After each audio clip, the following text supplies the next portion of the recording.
మీ పేరు సార్? నా పేరు మేఘవత్ కాశీనాయక్. సరే, మీరు ఏ సమస్య? ధ్యానం ఏ విధంగా చేయాలి, ధ్యానం గురించి వినడమే కానీ మాకు తెలియదు. సరే, అసలు ధ్యానం అంటే ఏమి?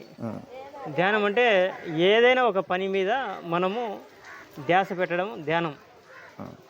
అది సింపుల్గా చెప్పాలంటే ధ్యానం. అయితే మనము ఆధ్యాత్మికంగా ఎదగాలనుకున్నప్పుడు అంటే మనలోనే ఉండేటువంటి భగవంతుని పదార్థాన్ని మనం దర్శించాలనుకున్నప్పుడు ఈ ధ్యానం అనేది ఒక పద్ధతి, ఒక మార్గం అన్నమాట.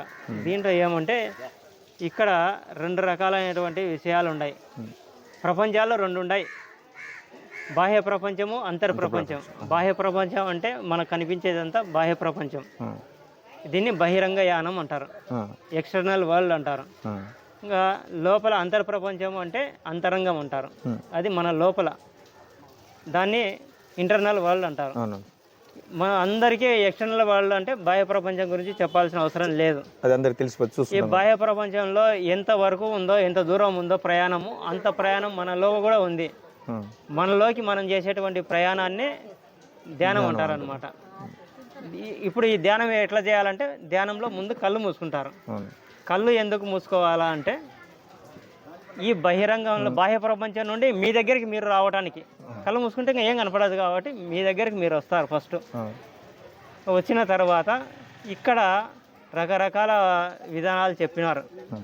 కొందరు ఏం చెప్పినారు, శ్వాస మీద ధ్యాస చేయమన్నారు. కొందరు హృదయం పైన మీ మనసు పెట్టమన్నారు. ఇంకా కొందరు 2 కనుబొమ్మల మధ్య మనసు పెట్టమన్నారు. ఇంకా కొందరు ఈ ముక్కు కొన మీద పెట్టమన్నారు. అంటే ఎవరు ఏ పద్ధతి చెప్పినా కూడా అన్ని నదులు పోయి సముద్రంలోనే కలుస్తాయన్నట్టుగా వీళ్ళు ఏ పద్ధతి చెప్పినా కూడా ఒక పద్ధతి అనేది ఎందుకు పెట్టినారంటే మీ లోపలికి మీరు ప్రయాణం చేయడానికి ఒక మార్గం పెట్టినారంతే. ఏదన్నా ఈ పద్ధతులలో ఏదన్నా పాటించండి, మొత్తానికి మీలోకి మీరు ప్రయాణం చేయాలన్నమాట. కళ్ళు మూసుకొని మీ మనసును లోపలికి మరల్చడమే అనమాట ధ్యానం అంటే. ఫస్ట్లో లోపలికి మరల్చినప్పుడు ఎక్కువసేపు కూర్చోలేరు. ఎందుకు కూర్చోలేరు అంటే మిమ్మల్ని బాధ పెట్టే విషయాలు లేదా ఎక్కువ సంతోషపెట్టే విషయాలు అవే గుర్తుకు వస్తుంటాయి. అవి గుర్తుకు వస్తుంటాయి కాబట్టి ఆ వచ్చిన విషయం గురించి మీరు ఆలోచించుకుంటూ పోతారు. కాబట్టి ఎక్కువసేపు కూర్చోలేరు. మనం ఏం చేయాలంటే ఏదైనా ఇప్పుడు మీకు ఏదైనా బాధ కలిగించే విషయం ఒకటి వచ్చింటుంది.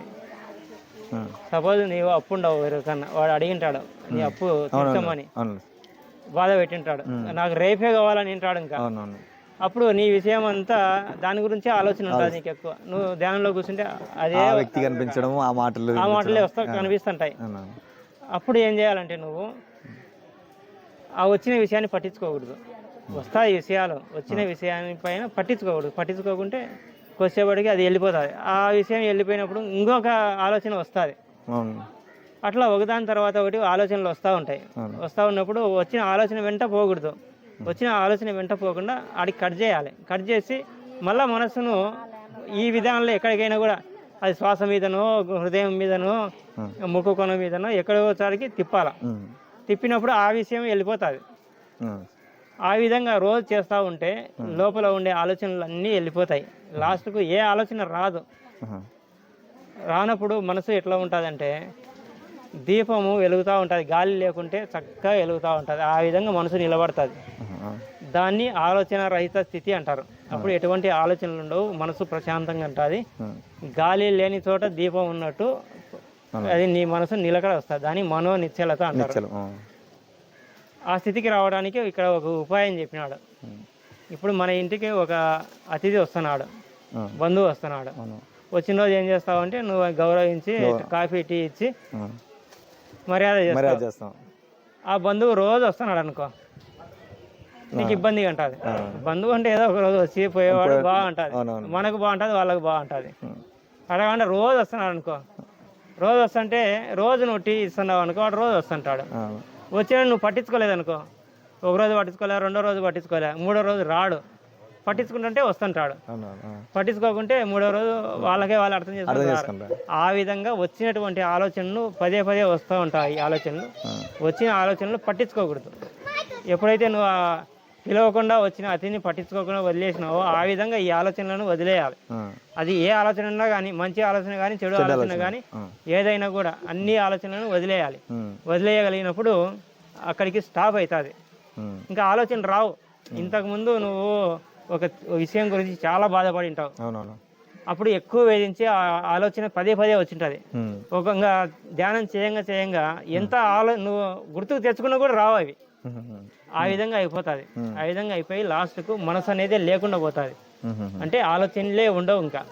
అప్పుడు లోపల మనలో ఉన్నటువంటి ఆత్మ బయటికి వస్తుంది. అది అప్పుడు నువ్వు ఇంకా ఆత్మ, ఇది సబ్జెక్ట్ చాలా ఉంది చెప్పాలంటే, సింపుల్గా చెప్పాలంటే ఈ ఆత్మను మనసును అర్థం చేసుకోవాలా.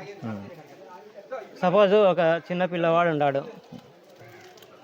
దూరంగా ఒక ముసలాయన రావడం గమనిస్తాడు. ఆ ముసలాయన జేబులో నుండి ఖర్చు తీస్తాడు. ఖర్చు తీసిన లోపల నుండి 500 రూపాయల నోటు కింద పడుతుంది. కింద పడితే వీడు చూసి పోయి తీసుకుంటాడు 500 నోటు. తీసుకున్న తర్వాత ఇక్కడ లోపల వాని ఆత్మ ఏం చెప్తుంది, వాని మనసు ఏం చెప్తుంది అనేది చూద్దాం. వాని మనసు ఏం చెప్తుంది అంటే, ఇది నువ్వు తీసుకో, ఎంజాయ్ చేయి, నీకు దొరికింది కాబట్టి నీదే అని చెప్తాది. కానీ ఆత్మ ఏం చెప్తా అంటే, ఇది నీది కాదు, పెద్ద ఆయన ఎంతో కష్టపడి సంపాదించుకుంటాడు కాబట్టి ఆయనకి ఇచ్చేయని ఆత్మ చెప్తుంది. అంటే ఆత్మ ఎప్పటికి కరెక్టే చెప్తుంది. మనసు ఏం చెప్తుంది అంటే, నీకు అనుకూలంగా ఉంటే నీకు కరెక్ట్ ఉంటుంది, నీకు అనుకూలంగా లేకుంటే ఇది తప్పు అని చెప్తుంది. ఇప్పుడు అందరూ మామూలుగా మనోపరిధిలోనే ఉంటారు. మనసు చెప్పినట్టే నడుచుకుంటూ ఉంటారు, ఆత్మ చెప్పినట్టు నడుచుకోరు. ఎందుకంటే ఆత్మ కరెక్టే చెప్తుంది అక్కడ. నీకు సపోజ్ కొన్ని కోట్ల రూపాయల డబ్బులు వస్తుంది అంటే కంపల్సరీగా ఆ డబ్బు కోసము ఎన్ని అబద్ధాలో చెప్తాడు. కానీ ఆత్మకు లోనైన వాడు ఆ కోట్ల రూపాయలు వచ్చినా కూడా తప్పు ఉంటేనా దాని జోలికే పోడు అనమాట. ఆ విధంగా ఉంటుంది. అట్లా ధ్యానం చేయడం వలన ఏమంటే వాడు మనసును వదిలి లోపల ఆత్మలోకి చేరుకుంటాడు. ఆత్మలోకి చేరుకున్నప్పుడు చాలా తేలిగ్గా ఉంటుంది, చాలా ప్రశాంతంగా ఉంటుంది. బయట సంతోషాన్ని ఎత్తుకోకుండా లోపలనే సంతోషాన్ని ఎత్తుకుంటూ ఉంటాడు. ఆ ఆత్మ ఏదో కాదు, ఆ భగవంతుడే ఆత్మ. ఆ భగవంతుడే నీలో ఆత్మరూపంలో ఉన్నాడు. ఆ ఆత్మను చేరుకోవాలంటే మనసు అడ్డంగా ఉంది ఇక్కడ. ఆ మనసును తీసేయగలగాలి నువ్వు. ఆ మనసును తీసేయాలంటే ధ్యానం అనేది ఉత్తమమైన సాధనం. అట్లా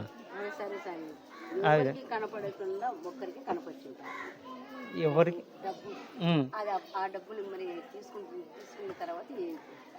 ఇప్పుడు ఆ అబ్బాయి తీసుకున్నాడు కదా, తీసుకుంటే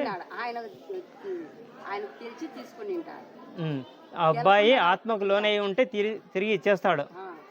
ఆత్మకు కాకుండా వాడు ధ్యానం చేసేవాడు ఉంటే ఆత్మకు లోనై ఉంటాడు. ఆ ధ్యానం చేయకుండా ఉంటే వాడు మనసును బట్టి తిరుగుతుంటారు. సమాజంలో ఉండే ప్రతి ఒక్కడు అదే, మనసును బట్టి నడుస్తున్నాడు కానీ ఆత్మను బట్టి నడుచుకోవడం లేదు. ఆత్మలోకి చేరిన తర్వాత ఇంకా వాడు అన్ని మంచి పనులే చేస్తూ ఉంటాడు, మంచిగానే అనిపిస్తుంది. చెడు చేయలేడు, చెడు చేయాల్సిన అవసరము లేదు. బయట వాళ్ళకి ఎట్లా ఉన్నా కూడా వీడు మాత్రం నిలకడగానే ఉంటాడు అనమాట. ఆ స్థితికి ప్రతి ఒక్కరు చేరుకోవచ్చు.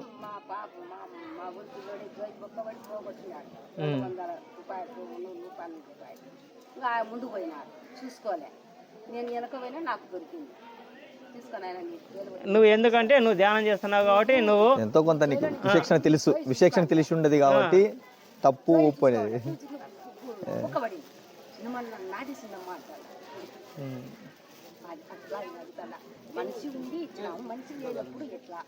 మనిషి లేనప్పుడు దొరుకుతుంది.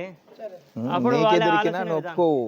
నువ్వు తీసి ఇంకొకరు దానం చేయడమో లేదంటే గుళ్ళు వేయడమో ఏదో చేస్తావు, నాది కాదని నువ్వు ఒప్పేసుకుంటావు. అది సరే. ఇది థ్యాంక్ యూ బ్రదర్, మీ వలన సమాజానికి ఒక చిన్న మెసేజ్ అయితే అందింది. తెలుసుకోవాల్సిన విషయాలు ఉన్నాయి. ఎప్పుడైనా